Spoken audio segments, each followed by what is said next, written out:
Buongiorno da Taglio di Po, iniziati finalmente i lavori in Piazza Venezia, lavori di manutenzione straordinaria a strade comunali, un importo importante, sono 269.000 euro, importo lavori di contratto 176.000 e quindi adesso vediamo un pochino in cosa consistono questi lavori. Praticamente hanno tagliato i pini marittimi che avevano creato non pochi problemi al manto stradale, in particolar modo nel ring, nel circuito attorno alla piazza, e quindi adesso cominceranno poi dopo i lavori di asfaltatura in questa parte del paese. Come ci aveva detto l'assessore Sacchetto, la fontana, che è una di quelle cose, di quei nervi scoperti del paese, che in molti vorrebbero fosse sostituita, per mancanza anche di fondi probabilmente rimarrà così com'è in questo momento. In ogni caso sarà cosa buona, giusta ed importante questo intervento sia sui pini marittimi che soprattutto sul manto stradale attorno alla piazza.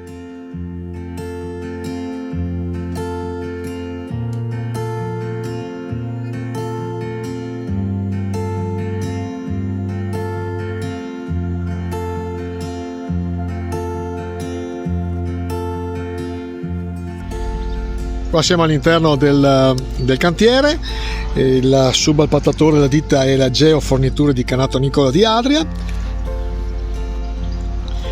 e il tempo di ultimazione lavori 100 giorni praticamente da oggi.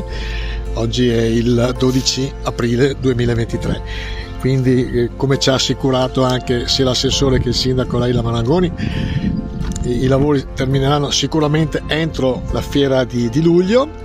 Ecco, vedete quanto lavoro e quanto è stato disboscata questa piazza, questi pini marittimi che probabilmente erano stati piantati nei primi anni 60.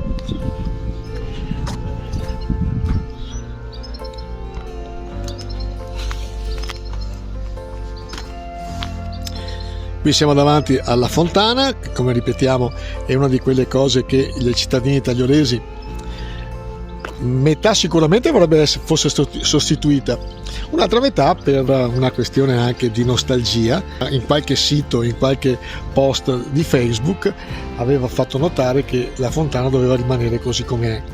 Effettivamente così com'è non è tanto bella. Comunque, de gustibus. Da Leandro Maggi, dalla Piazza Venezia, vedete gli alberi e i pini marittimi ormai tagliati, fra poco poi elimineranno anche le radici. E da Taglio di Po è tutto. Buona giornata!